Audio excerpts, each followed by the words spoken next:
Ladies and gentlemen of hashtag Nation of Bills Mafia, welcome to the start of the NFL season. Ryan, it's here. It's tomorrow.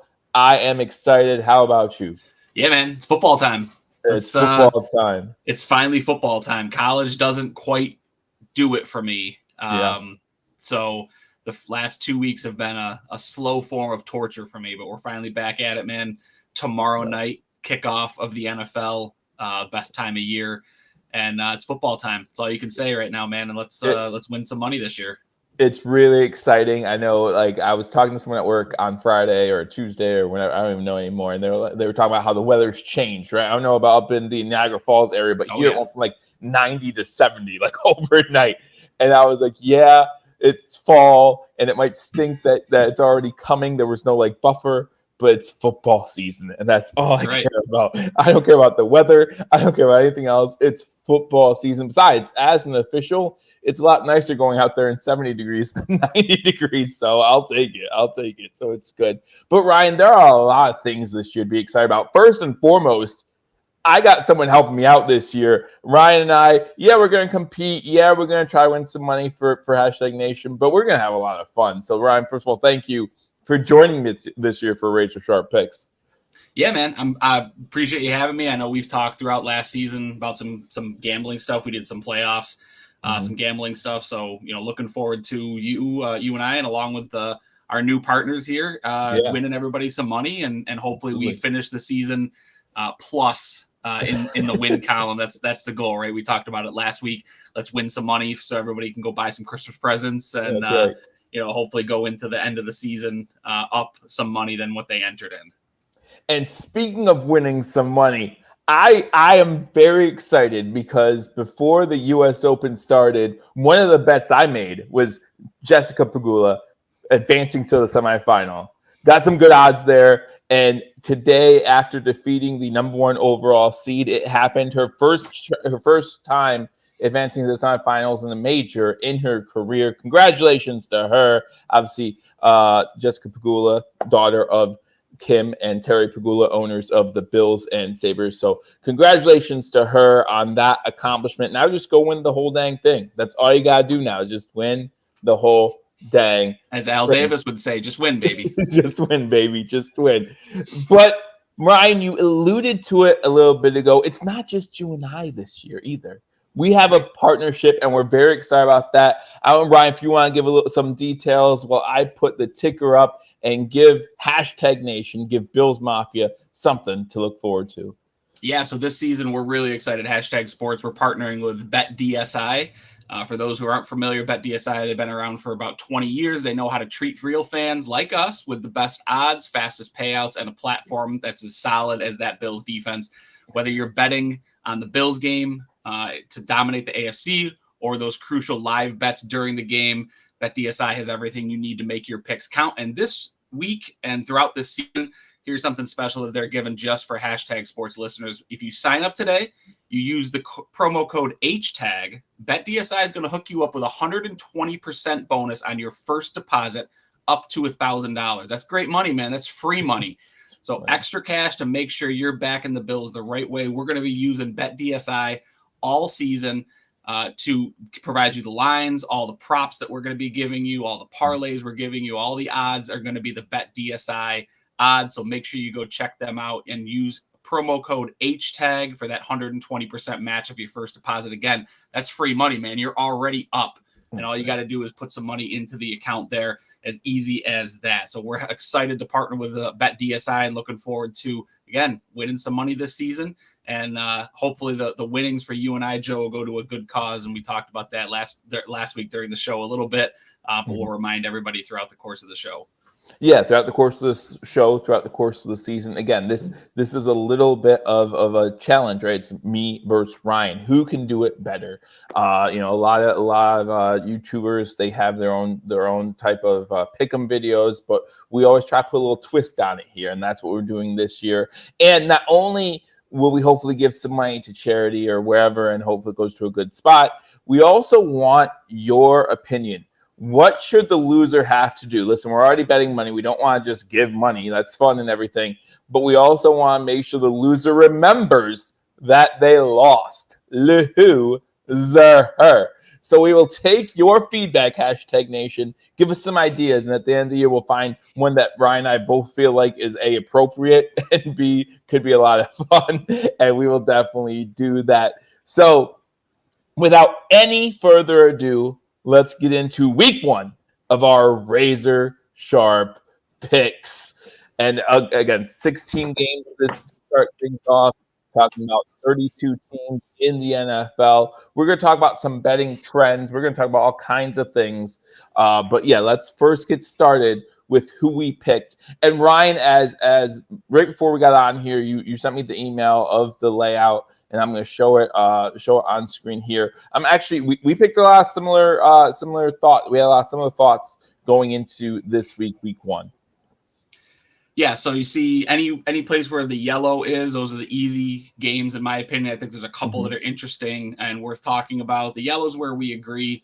No arguments there, no fighting there. The areas where there's not colors, you'll see I'm in red, Joe is in blue. And there are some areas where we're going to disagree a little bit here, but definitely some games worth talking about. Joe, maybe a good place to start is tomorrow night, right? Football time. Yep. Everyone's pumped.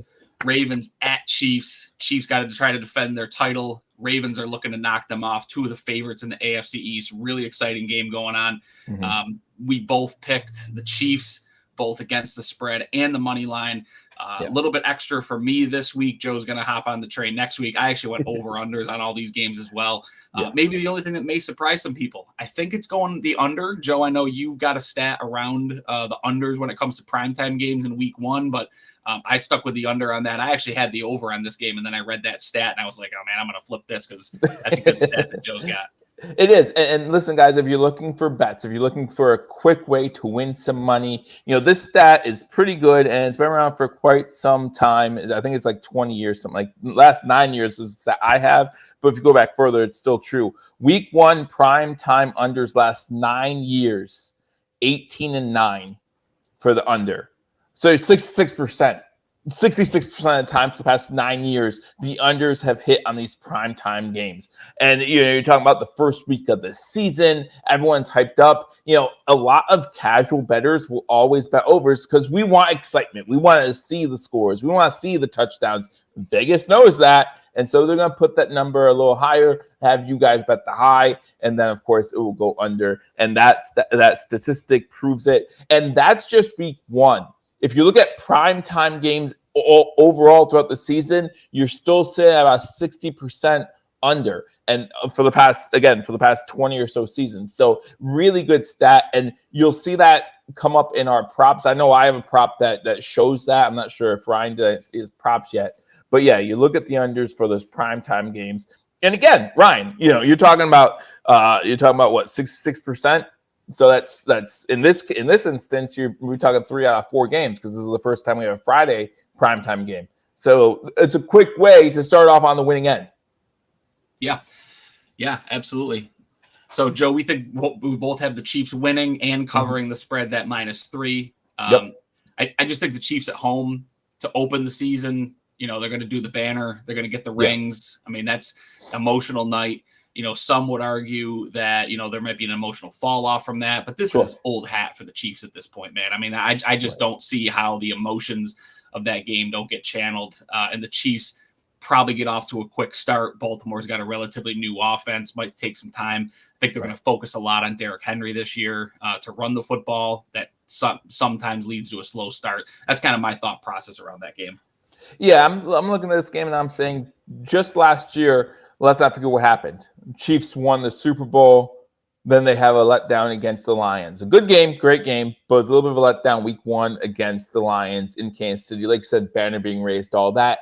And I think back to what was said when they won the Super Bowl, right? When the Chiefs won their first Super Bowl, it was all about celebrating. And it should be. You just won a Super Bowl. It was about getting back on top of that mountain. Last year, right after they won, during the parade, they were talking about that three-peat. They were getting ready for history. They were saying that we can do this again. We can make history, be the first team ever to three-peat. Andy Reid is going to remind them of last season, and they're going to be, if you're going for a three-peat, you want to be home. You want that bye to start the playoffs. Only one team gets that for the past couple seasons. The Chiefs want to be them. They've done the home thing. They've done the road thing. I'm sure they think it's a lot easier staying in Kansas City during that playoff run, and they know every game matters. So, yeah, that's why I was thinking I went Chiefs.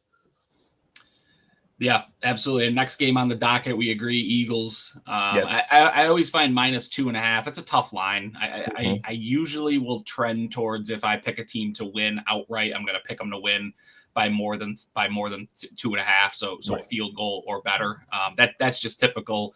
You'll see that through the course of the season. If I'm picking a team to win outright, I'm probably going to have them cover at a 2.5 point spread. You don't see a lot of 1 point, 2 point football games in the NFL. It just doesn't shake out that way. So we both got the Eagles, and then the following game that's our first split of the week. So we both have the Panthers covering, but we're disagreeing on who wins that game. You've got the Panthers winning. I've got the Saints winning that game in a low-scoring game, again, under 42 points. That's a really low-scoring game. Joe, talk through a little bit of your reasoning behind why you think the Panthers might get the better of the Saints here, because the Panthers were hot garbage last year, man. So what do you think has changed for them?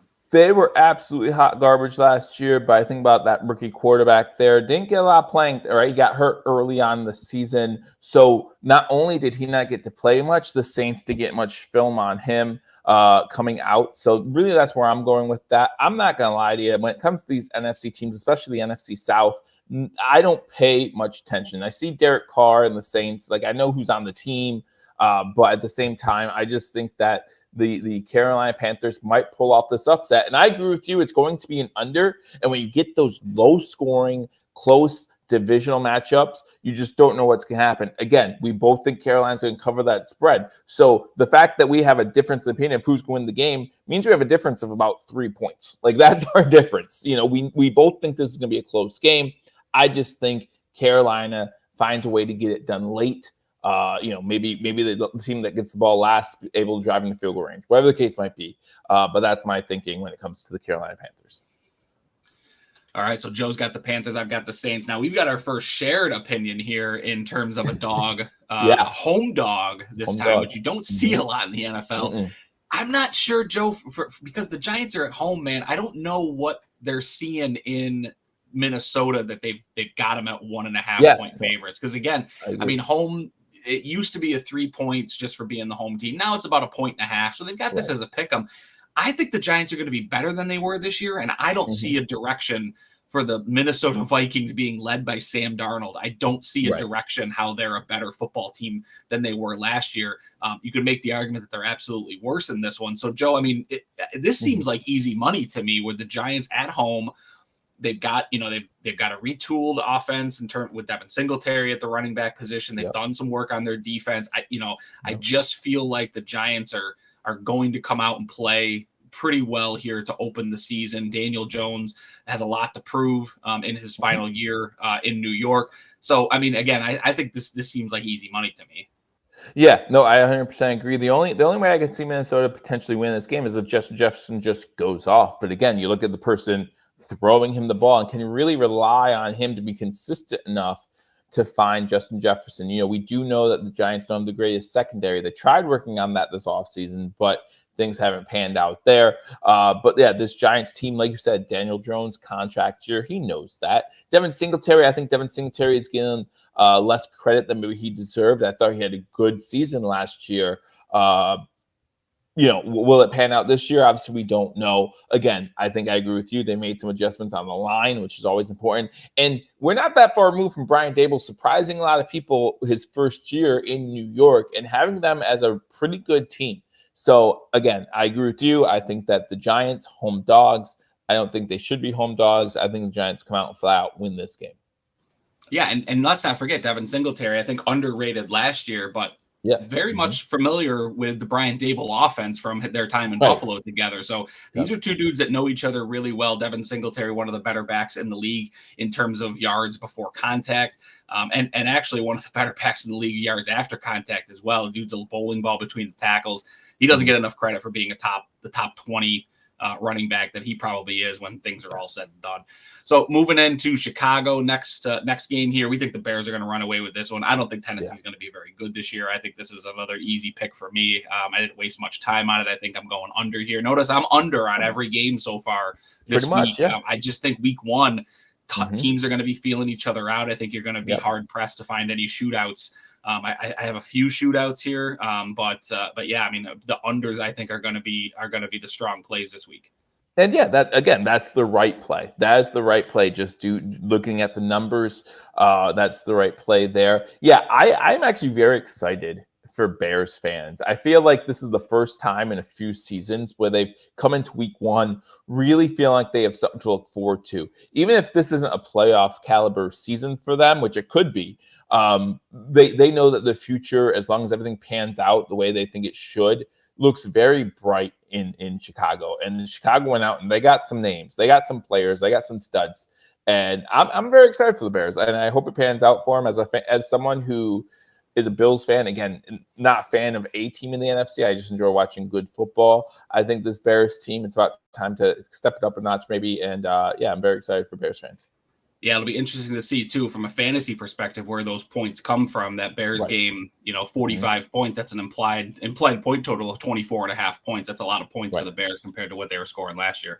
So moving to the next game here, we got the Steelers at the Falcons.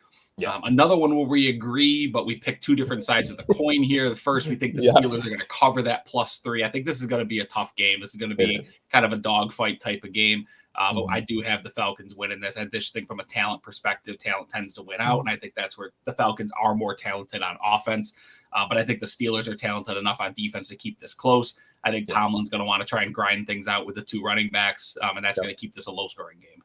Yeah, no, I agree. And to be honest with you, this is one of those games where if it was in Pittsburgh, I might have a different opinion. But this is in Atlanta. I think that says something. Geiger, like I said, home teams get 1.5 points. I think that it's a little bit easier if you're staying in Atlanta compared to Pittsburgh having to travel down south, and go away from home. So I like Atlanta. Yeah, maybe if they were reversed, I'd pick the Steelers. But and I agree with you. Mike Tomlin, always a tough out, right? No matter the talent on the field, he's always a tough out. So give me a close game here, and I would agree with you with the under on this one. All right, so here's first over that I've got of the season here. The Jags and the Dolphins. I think this is going to be an absolute shootout. It's going to be that Florida weather. Both teams relatively close from home, even though it's a road game for Jacksonville. It's about a 4-hour drive from Jacksonville to Miami. I think Tua is going to come out. This Miami team always starts hot. They always start really, really super hot. Tua is slinging the ball all over the field. I know he's one of your props this week. We'll talk about that coming up in a little bit. But, I just think Miami in this case is going to have too much firepower for Jacksonville. Jacksonville's going to be able to keep up because I think Trevor Lawrence is probably a better quarterback than a lot of people give him credit for. So they'll be able to keep serve for quite a while. But I think Miami ultimately pulls away in this one. Yeah, no, completely agree. I think this is a close game for about 3 quarters.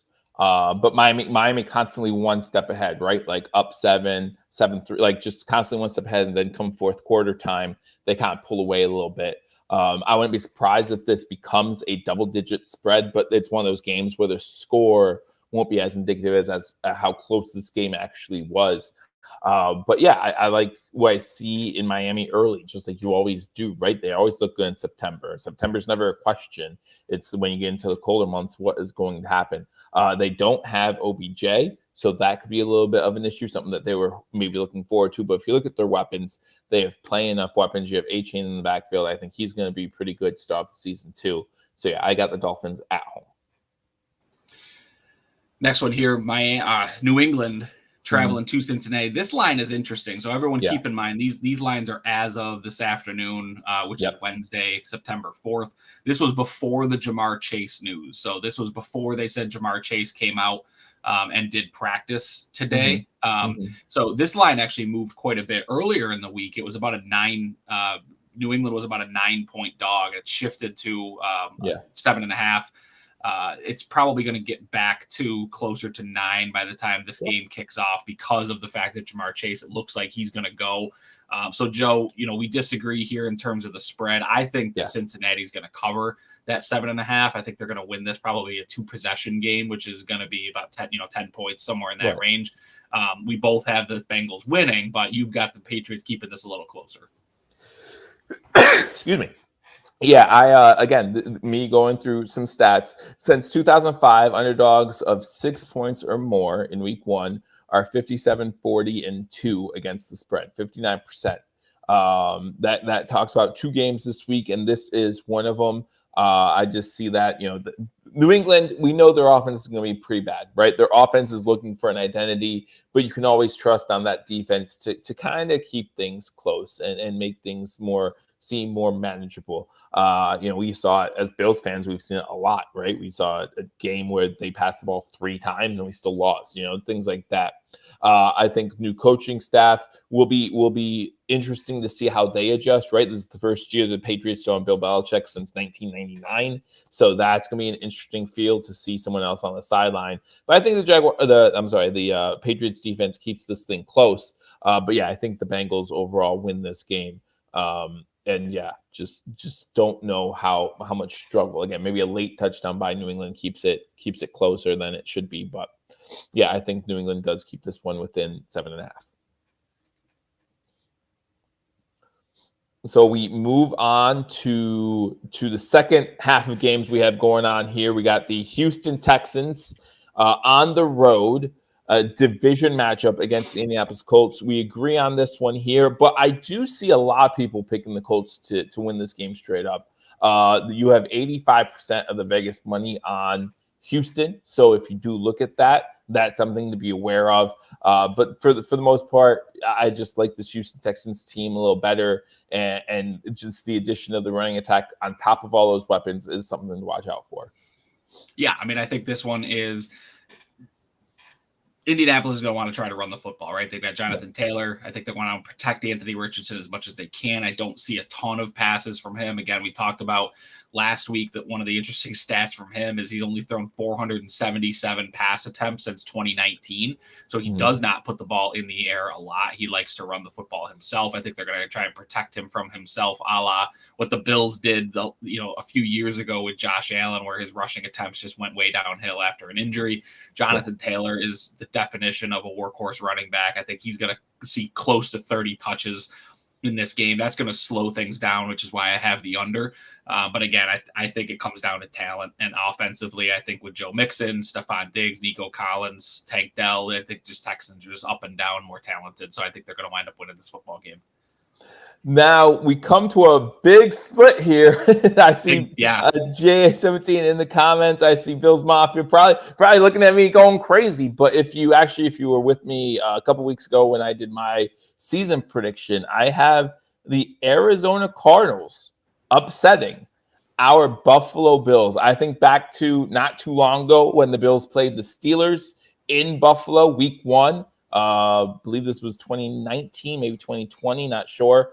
And the Steelers come out with a victory. And again, what I said a few weeks ago, if this were to happen, Bills Mafia would be going nuts. The media will say, I told you the window's closed. I still have the Bills finishing 12-5 after this, even with this loss. So I just see the Arizona Cardinals as a less talented team trending upward.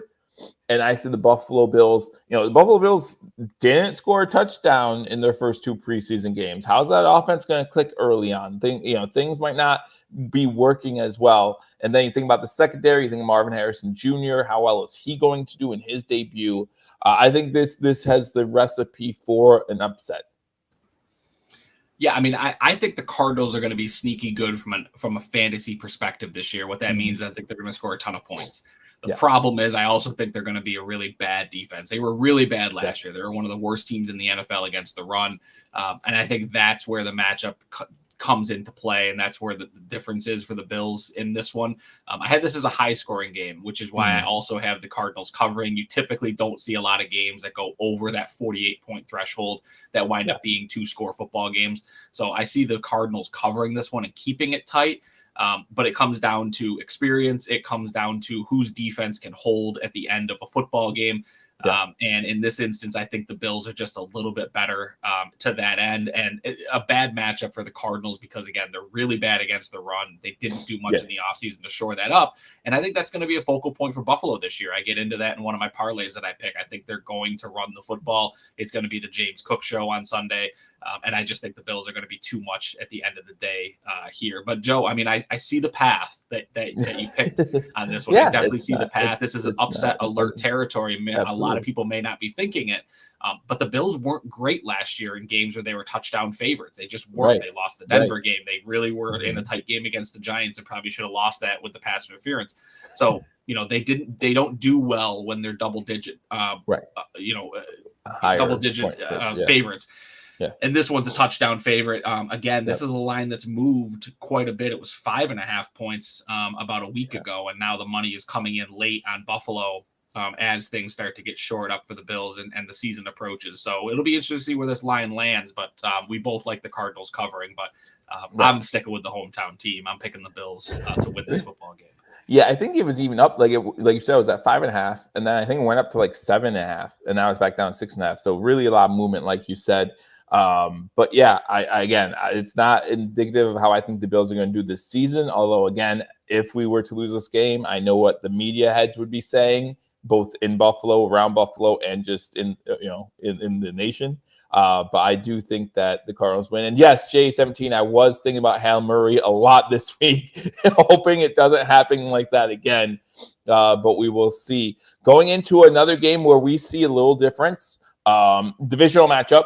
And again, I think that these divisional matchups, week one, always tough to call. You have the Raiders not only covering the spread on the road, but winning the game outright. So what are you thinking? What have you seen the Raiders during the offseason that leads you to believe, man, this team is better than the Chargers? I mean, this one just comes down to, I talked about it a few times, just because it just comes down to talent, right? I mean, I think the Raiders are, they've got Devontae Adams, they've got Zamir White, they've got two legitimate weapons on offense, albeit a quarterback situation that I'm not a fan of. I'm not a big Gardner Minshew guy. I wouldn't be surprised if they make the change over to Aiden O'Connell here before too long. I just don't know where the Chargers' points are going to come from this year. I mean, that Justin Herbert is uber talented, but the problem is that he's lost his top two wide receivers from last season. He's lost his top running back. They've replaced him with Gus Edwards and the ghost of J.K. Dobbins. I just think it's going to be tough, man. And the Raiders defense is no joke, and they come to play week in and week out.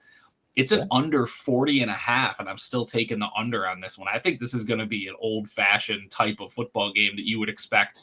If you see the score, you would expect to see highlights of just like pouring rain in San Diego. And I don't think that's going to be the case. I'm sure it's going to be gorgeous there, but this is just going to be a slobber knocker up and down the field. A lot of third downs, a lot of fourth downs, a lot of punts, really ugly. And in those games, I'll take the team with the proven commodities on the offense and then a defense that, I believe in when it comes to getting pressure in big situations. That's Max Crosby. I just think the Raiders are going to be too much here for the Chargers. I don't know where the Chargers wins are going to come from this year. I think it's going to be tough sledding for them in that AFC West.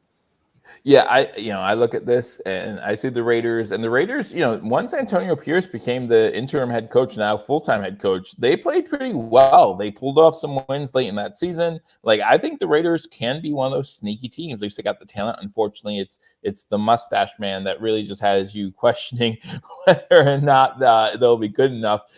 For me, the Chargers, the change of coaching staff, Jim Harbaugh there now, unfortunately, he can't cheat to get his wins as much. But I still see a way that coaching staff can coach this team up. And like you said, you look at the quarterback, the most important position on the field, and the Chargers to me are leaps and bounds better than the Raiders in that category. And so give me the quarterback, give me Herbert. And Herbert has something to prove too, right? Herbert's coming off a couple injuries here now. He has something to prove. So I think that at home, not saying it's indicative of how the whole season will go, but season opener, everyone thinks they have a shot. Give me the Chargers to win this one. And then we go to two West Coast teams. At least one plays in the AFC West, one plays in the NFC West. But they're opposite conferences, interconference matchup. You got the Denver Broncos 6 points, underdogs against the Seattle Seahawks in Seattle. Brian, I just don't see 6 points here. I look at Seattle, I'm just like, where did they come up with 6 points? But that was my opinion on this one, and we obviously agree on it. But that's how I kind of felt. Yeah, I mean, it's tough to pick a rookie quarterback in the first game of the season. Bo Nix getting his first start. That Broncos team was a mess last season. But again, I just don't see with the offense that Sean Payton likes to run. I don't see a 6-point cover. The Seahawks weren't great last year offensively.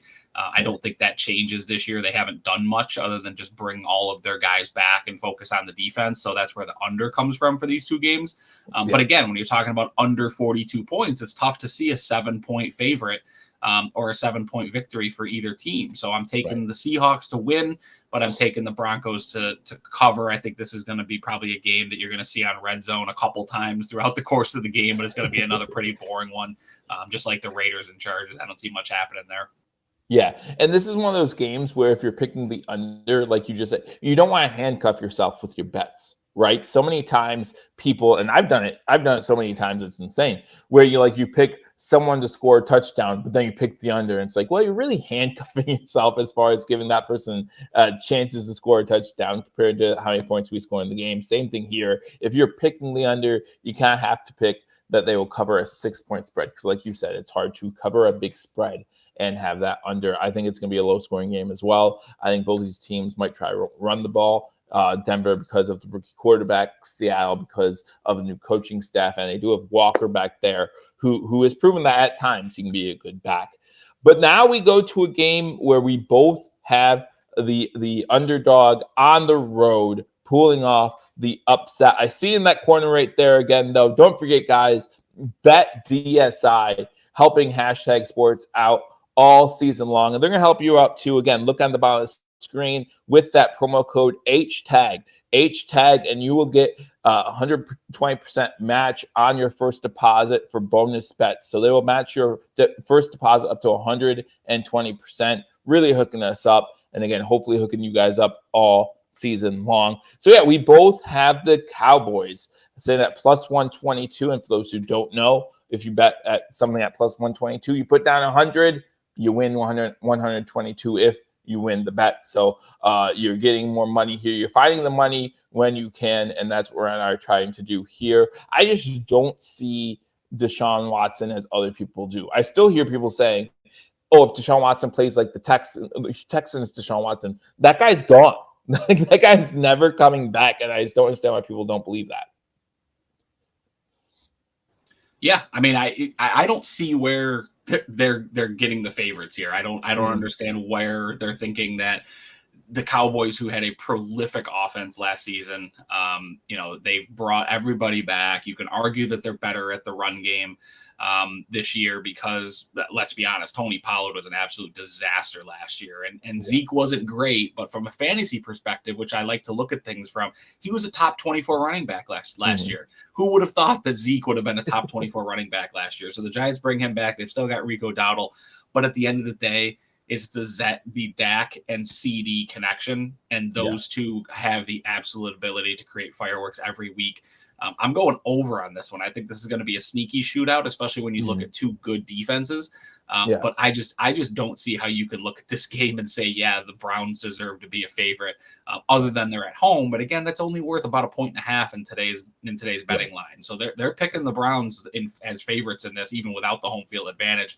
And I just don't see it. I think the Cowboys are going to come out. They've got a lot to prove. Dak is fighting for a contract, and that's a dangerous combination when you've got a quarterback who's got weapons like that. Now he's searching for a contract. I think this is going to be a game that gets away from the Browns pretty early.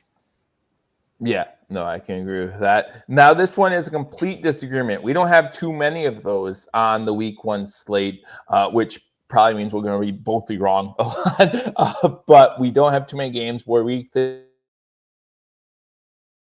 completely opposite ends of the spectrum here. Ryan, you have the Washington Commanders not only covering a 3-point spread, winning them outright. I have the Tampa Bay Buccaneers winning this game and winning this game by more than 3 points. I just look at this. First of all, I look at the Tampa Bay team. Again, it really depends how you feel on Baker Mayfield. Now, though I'm not as big on Baker Mayfield as some people are, I don't think that this resurgence is something that's going to last. He did play well last year. I think you add Mike Evans to that mix, always going to be consistent, always going to find ways to get his receptions and maybe even get into the end zone as well. I think they do have some weapons on the outside. Talk about Chris Godwin as well that can really just get the defense really second guessing themselves. I know this Washington Commanders team has done a lot in the offseason to try to improve, new coaching staff, rookie quarterback. But like you talked about a little bit earlier, rookie quarterback on the road. I like my chances here with Tampa Bay. Sure. Yeah. And I mean, I picked Jaden Daniels as a sneaky rookie of the year play. I really like his game. He's got a lot of starts under his belt in college. He's got a lot of weapons, right? Like, I mean, you talk about Bo Nix, and he's got the most starting experience of any of these rookie quarterbacks at 24 years old. He's the third oldest rookie quarterback to get a start in his first game. But Jaden Daniels just has kind of that it factor when you talk about guys with intangibles, right? He's got Terry McLaurin, he's got Brian Robinson, he's got now Austin Eckler there that I think will catch some passes. He's got a brand new tight end and Ben Sinnott. I just see the weapons up and down this team, and I think they've done enough on the defensive side of the football to at least slow down Tampa Bay when it counts, right? And I think that's going to be the key here. So I do like the Commanders to actually get the win in week one. I'm picking the over on this. Two bad defenses, but again, I think that the Reds, I keep wanting to call them the Redskins. I call them the Commandskins. Commandskins did just enough defensively. I think they can bring some pressure when it counts. And Baker's going to Baker, man. I mean, he's going to make some bad decisions with the football, and I think the Washington's going to be opportunistic on those mistakes. Yeah, I just don't know how I feel about trades of key players like Dotson so late, so close to the beginning of the season. Like, what is that saying about how your team feels going into a season? You know what I mean? That's my opinion. But yeah, so we both see differently there, but we both see the same in the game of Matthew Stafford versus Jared Goff, Rams versus Lions. Everyone's excited about this Lions team as well. They should be coming into this season. But I think a lot of people underestimate what this Rams team can do. And that's why I have this as a shootout. I think personally, like, this is where Ryan and I would disagree. I would have the over here. But 51 is a lot of points. So not so sure about that. But we do agree on the spread. Rams cover a field goal game, and the Lions win this one. Yeah, I mean, I think I picked Matt, again, these are two quarterbacks that I think are sneaky MVP plays if you're looking for an MVP play in some type of a future bet. This was the hardest game of the week for me to pick because I really wanted to go with the Rams. I think the Rams are going to be really good this year. You talk about offensively. I mean, Puka and Cooper and Kyron Williams with Blake Corum behind him, Matt Stafford throwing the football. The one thing that gave me pause, Matt Stafford's age, I think, is catching up to him, man. I mean, he's got some injury concerns already in training camp. Puka's got some injury concerns already. We've seen Cooper Kupp with injury concerns over the last couple of seasons. I just think that from a health perspective, the drop off from Jahmyr Gibbs to what the Lions have behind him is a lot less than a Kyron Williams drop off to a Blake Corum. And the Lions have a ton of firepower. Matt, you've got Laporta, you've got St. Brown, you've got Jahmyr Gibbs, you've got Goff who can throw for 5,000 yards in the blink of an eye. I just think the Lions are going to be too much in this one. And I am picking the under just because it's a ton of points in week one. It is. It's Sunday night football. So we go back to that prime time, stat that you read earlier. I just think that's it's a lot of points. And these are two sneaky defenses too. I mean, Dan Campbell's teams, he doesn't like to give up a lot of points. If his team's not giving up a lot of points, this one could get ugly early. But typically, I don't see 51 points in this one. Yeah, I mean, that Lions D to me is very impressive, and I think like the offense is getting a lot of love, and it should. But man, that defense with what Hutchinson is as, like, that guy is just insane, We go to the last game of the week, Monday Night Football. The New Jersey Jets going up against the San Francisco 49ers in San Fran. Might see Aaron Rodgers for a few more plays. Who knows? I think Floyd he might make it a couple more plays. Yeah, a couple more plays than last year. I think Floyd is playing though, so he's going to be careful. But we see this as the same team winning the game, but we both have the Niners winning. You have the Jets covering a 4-point spread. I have the 49ers covering the spread.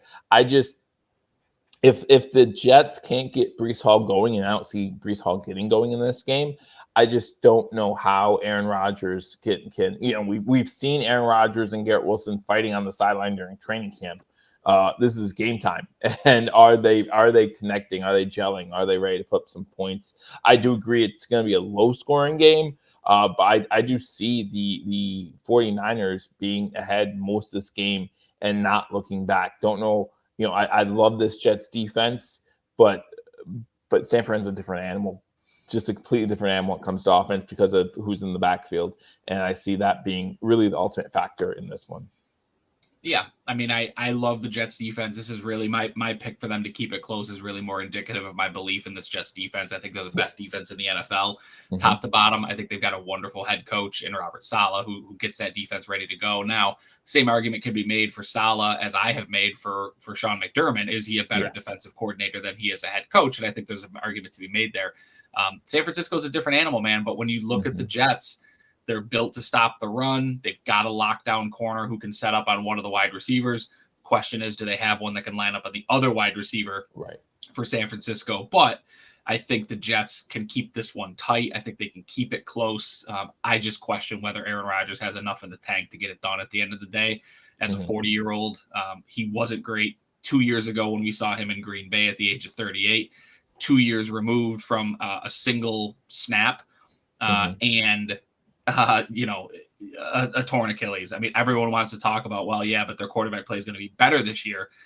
Are we sure it's going to be better this year? And I think there's a lot of question marks, and that leads me to just, I can't pick them to win this football game. San Francisco is the cream of the crop in the NFC. To one of the best 3 teams in the NFL at this point. I just think they're going to win this game, but I think the Jets are going to do enough to keep it close. Yeah, and with picking the under again, and I agree with you here with the under. This under could be set like 39. I'm pretty sure I would still pick the under. But yeah, I don't see how there's a lot of points here, and that leads to you having a better chance of them covering the spread. But yeah, I just, as soon as you said Robert Saleh is a good head coach, my first thought was defensive coordinator. But but like you said, same thing can be said about our coach in Sean McDermott. So we'll see what happens. So those are our picks. Copy these. We're going to keep you up to date all season long. We'll come on next week. We'll show you how we did both straight up and against the spread. Maybe after this is over, I'll write down my over-unders real quick so we keep tally on those. But we're getting into what matters, making that money. Ryan, we're making that money. Let's try to make that money. Absolutely. And you make sure you use the promo code HTAG on betdsi.eu.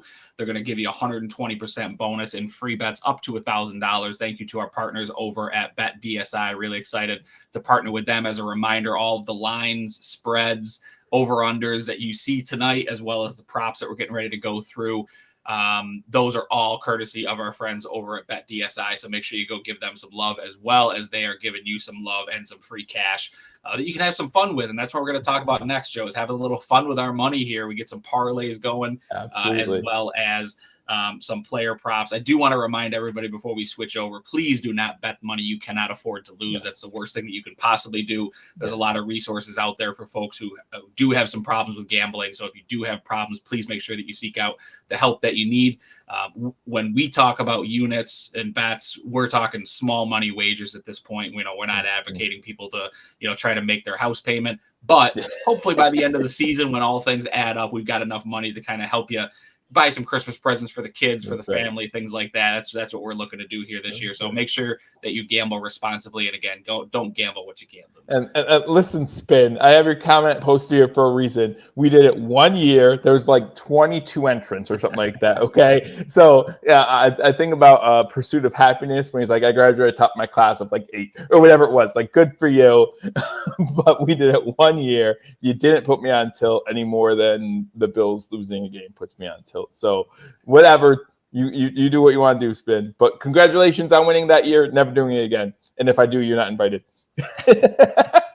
But yeah, as Ryan mentioned, for us, we're betting small ball here. 1 unit equals $5. And again, if you are gambling, first of all, gamble responsibly. But I did in the description below, did put some links and phone number for those who might be having a problem, or might want to talk to someone or know someone having a problem. Listen, the gambling is an addiction just like anything else, or can be an addiction just like anything else. So please gamble responsibly.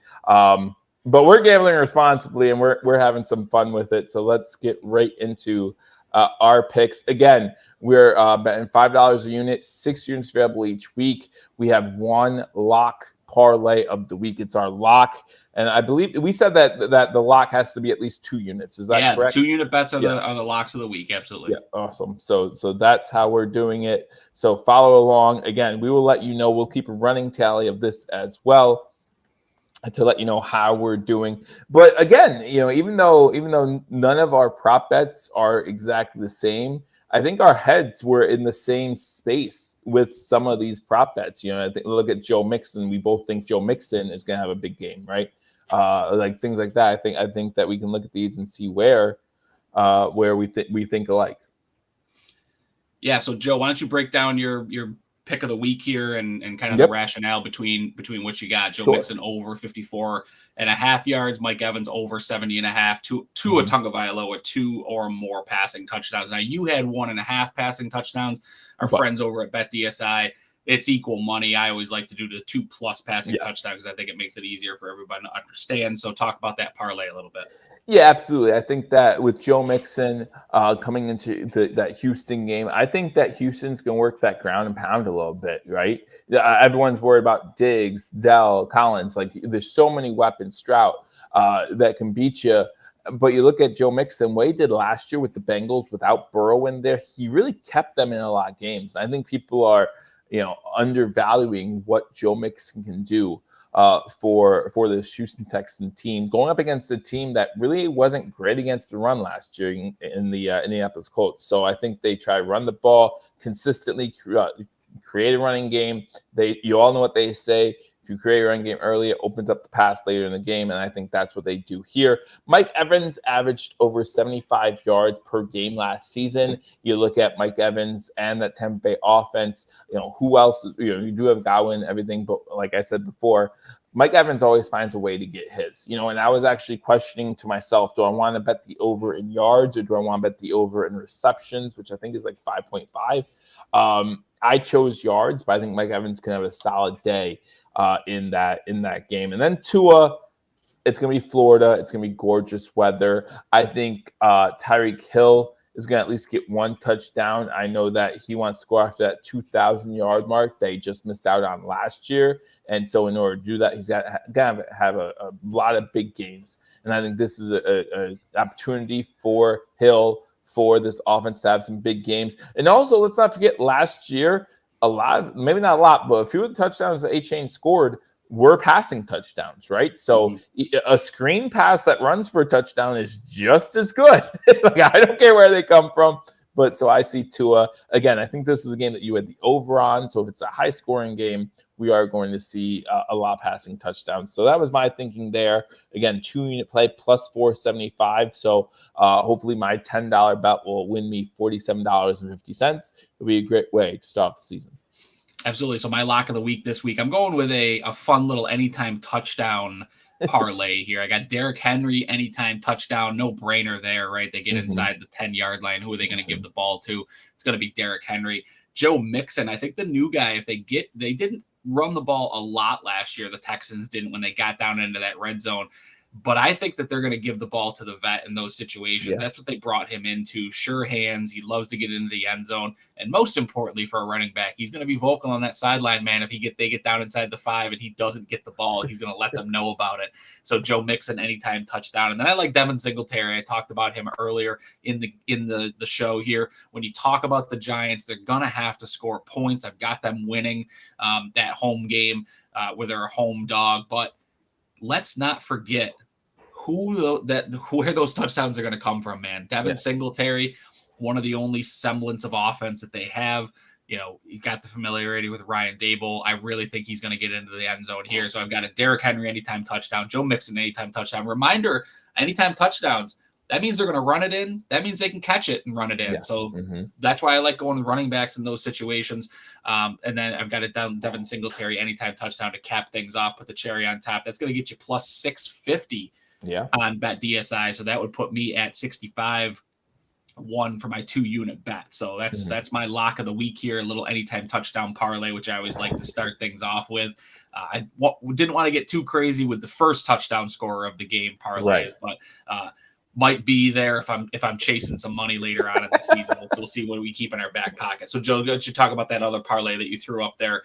We talked about the unders, and I know you had some stats about that. So So again, you look at unders week 1. Especially with primetime games. And not only that, I look at this Packers-Eagles game, like they're traveling across country. I think the Packers just left today for a game on Friday. So you have a new environment. You have a really obscure time because this is the first time in NFL history they're playing a week 1 game on a Friday. And you think about these peak athletes, right? And how their body is constructed. Like everything is on schedule with them, right? They do everything on schedule. So just a little thing to mess up the schedule can really throw your whole routine off. And I know you think, oh, there might not be much of a routine week 1.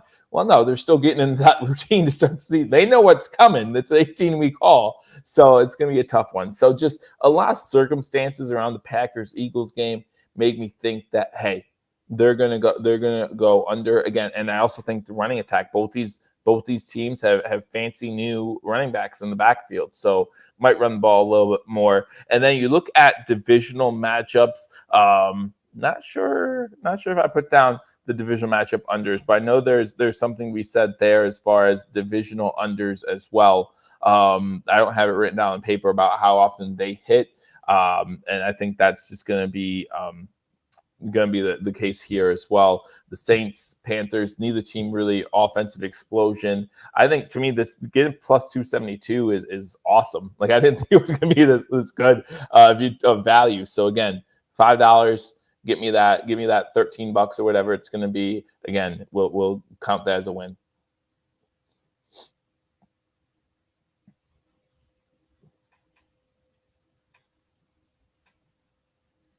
Brian, I don't know if you can hear me. I cannot hear you. Yes. Oh, sorry, I was on mute, man. You know how it goes. Okay. Yeah, exactly. You can't hear me. for my second parlay of the week, giving Bills fans a little bit of a taste of that game here. If you want something else to root for outside of just the Bills, I got a little Bills parlay here for you. James Cook over 63.5 rushing yards. He hit this in 8 games last season. But the important thing to keep in mind, Cardinals dead last season against the run. They allowed 143 rushing yards per game. And what that equates to is James Cook easily cruising to 63.5 or more yards in this game. I think he hits it by halftime. I think that's how much they're going to run the football this year. Then the other portion of the parlay, Dalton Kincaid, 5 or more receptions. He did this in 9 of 16 games last season. But, Joe, he did it 8 of his last 11. He's going to be a huge focal point of this offense this season. I love Dalton Kincaid. This might be another parlay, man, that you're going to put this down before the game starts, and you're going to be drinking the winnings by halftime on this one, plus 192. I think that's great value for two legs that I think are going to go over fairly easy in this situation. Dalton Kincaid may have 5 receptions in the first 2 drives for the Buffalo Bills. He's going to be that big of a part of the offense on this one. And again, you're facing a defense that gave up 143 rushing yards per game last season. I don't care how much better they got. James Cook is going to run all over him this year. So those are the parlays of the week brought to you by Bet DSI. Let's talk about some fun props of the week, Joe. Get started with yours. This was a fun one. I saw this one get in. Now, the interesting part, this is an anytime touchdown, Caleb Williams, not a passing touchdown. Correct. So talk a little bit about the theory there. Well, so I just look back to the most we saw Caleb Williams, at least for me, was that Bills preseason game and just the dynamic he created with his legs. Now, he did a good job in that game looking downfield, right? As he was running, we saw some pretty tight window throws, even as he was rolling out of the pocket. But I look at this game with the Chicago Bears. Again, I think the Bears win this game. I think the Bears win this game pretty easily. And I just like the idea of Caleb Williams. I'm not even thinking like a 1-yard dive, even though I think that he has the capabilities of like the Eagles and Jalen Hurts type thing with the tush push type touchdown. But I could see a rollout. I think that with the season started a little bit different, a little bit faster. So he'll have that in his head. Rookie quarterbacks, what they like to do if their first 2 reads aren't there, take off. We know he has the speed to do so. Again, I like the odds here. You're looking at plus 300 for the Caleb Williams anytime touchdown. And this, when you talk about rushing or receiving touchdowns, don't think he will be receiving any touchdowns in this game. You never know, man. You never know. Josh Allen has 2 receiving touchdowns, I think, in his career. But I do like Caleb Williams anytime TD. Shawn Robinson, the Atlanta Falcons game. I think Bijan does have a good season, but I just don't know if week 1, again, teams feeling each other out. Not sure if week 1's how he gets it going. Give me a second. I forget who did I pick in the Atlanta game. Do you remember? I have it here. Anyway, but yeah, I just don't see him getting it going in this one. You had the Steelers. That's the Steelers. Covering the spread. Yeah. So yeah, no, against the Steelers again, as you said when we picked the game, we know Tomlin's gonna have this defense ready. So you think about Watt right there, stuff in the run. I think that he'd be under. Jacoby Brissett. I mean, New England is going to have to pass the ball against the Cincinnati Bengals team at some point. Whether they cover the spread, they don't cover the spread, they're going to be passing the ball at some point in this game. And I know that it's Jacoby Brissett, but it's a very low number too. 201. I like the 201. If it was much higher, I'm saying 215, I would stay away from it. But at 201, I think he gets that because you get that. I mean, gosh, you can get that pretty easily throughout the course. Again, it's only 50 and a half yards per quarter. Give me that. In today's NFL, I think that's an easy number to get to. So those are my three parlays my 3 props. Before you get into your props, I am interested, and we will do this throughout the year. Why didn't you move James Cook's number up then? And I wouldn't even argue with it, right? Do the ultimate over at like 70, and then your odds would have been so much better. Yeah. I mean, I that's a dangerous game, right? It is. It's a dangerous game to start playing with alt lines, especially in week 1. I don't want to get too crazy here. As we start to figure out what these offenses look like, what the trends are, I absolutely will be throwing some alt lines at people. But let's start off baby steps here, Joe. Let's get into the win column in week 1, and then let's start getting cute with things. I 100% agree. I just want hashtag Nation to see what can happen. And yeah, even if you talk about getting into the win column, that's something I thought about too. You could even say, I think the Packers Eagles is under 49. Move it up to 52 just to be on the safe side. Now your odds aren't as good, but let's get on the winning note, right? Like it's a long-term game. This is an 18, 19-week game, depending if we do playoffs too.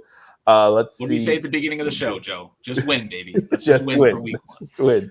All right, so my props of the week, these are some player props that I really like. Jared Goff, over 262.5 passing yards. It's a lot of passing yards, man. It is a lot of passing yards, but Jared Goff hit this 55% of his games last season.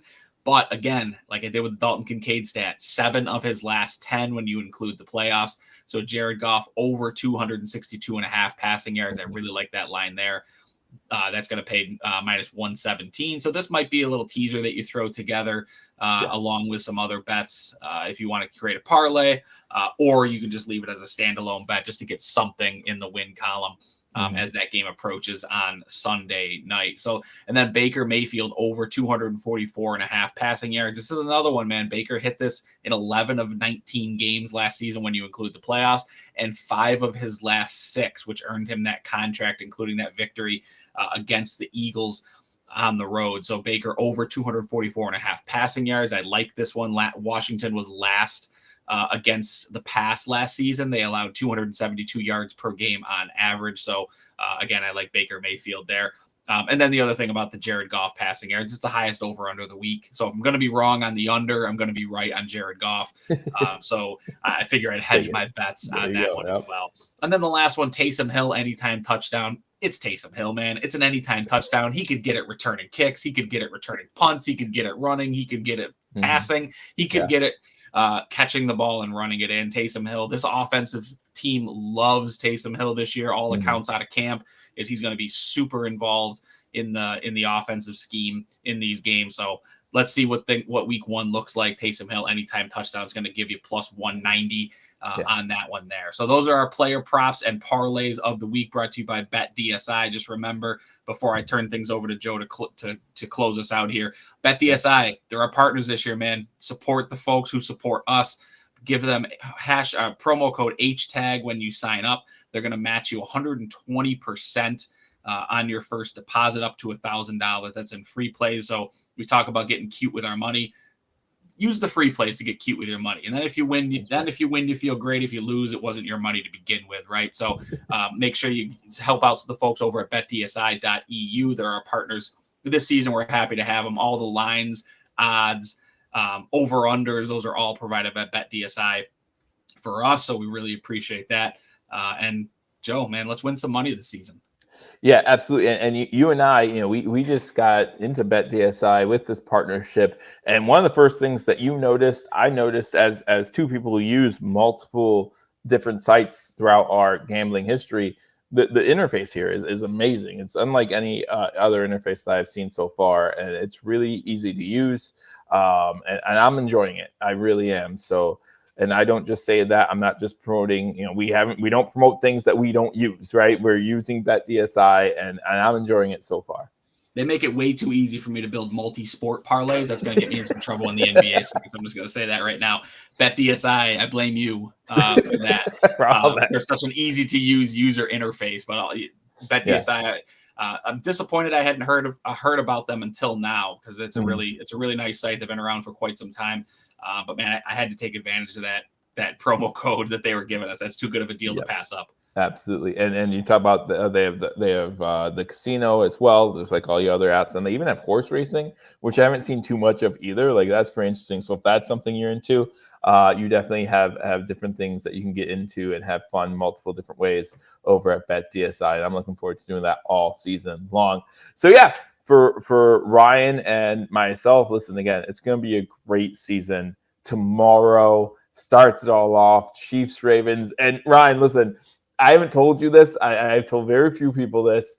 If you are part of the NFL's rigged crowd, you're going to love this. My AFC and NFC matchup are the first 2 matchups of the season. I think we start with Baltimore, Kansas City, Eagles, Packers, and that's how we end the season. Yeah, those were your conference type championship game picks. Now we talked about that last week. Yep. So I'm very interested to see how that goes. We have to look at the logo, see if the colors match or something. I don't know what we have to do this year, what the rigged crowd is going to say it is, but I'm looking forward to every minute of it, all the drama, all the bad calls, all the good stuff, all the wins, everything. I'm looking forward to it. Again, don't forget to join me live 12:30 Eastern time for the game this Sunday as our Buffalo Bills go up against the Arizona Cardinals. Listen, I would love to be wrong. I love being wrong sometimes, and this would be one of those instances where I would love to be wrong. I want Ryan to be right this time. But yeah. Also, so Joe, one thing too before we go, for those of you at Hashtag Nation, if you want to go sicko mode tomorrow and check out some Division III football, Mario and I are going to be on the call as the Brockport Golden Eagles play host to the Buff State Bengals to open the season at Eunice Kennedy Shriver Stadium in Brockport. They are opening the season tomorrow night.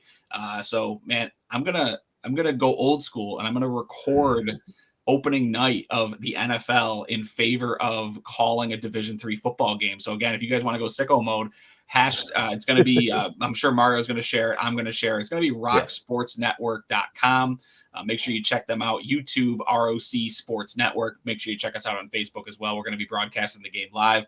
If you want to come in and taunt Mario, during the game, I'm all for that as well. Make sure you check that out as well. But Joe, looking forward to the game on Sunday. Looking forward to your play-by-play as always. And I'm sure Mario and Paul are going to jump on and do some post-game stuff when that game is all said and done. So this was a lot of fun, man. Looking forward to winning some money this year. Thanks to our friends over at BetDSI.eu and for that promo code HTAG Sports.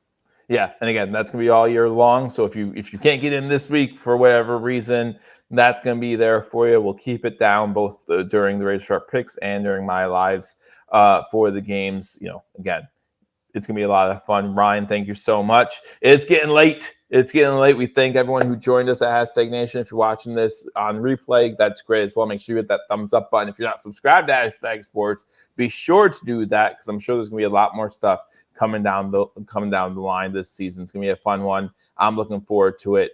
Thank you so much for our sponsor, for sponsoring us, BetDSI. We appreciate that. Again, go. You supporting them supports us, so we really appreciate that as well. We will see you next week where we figure out who are the winners and who are the losers. Hopefully, we're winners. We'll talk to you soon. Until we do, go Bills. Just win, baby.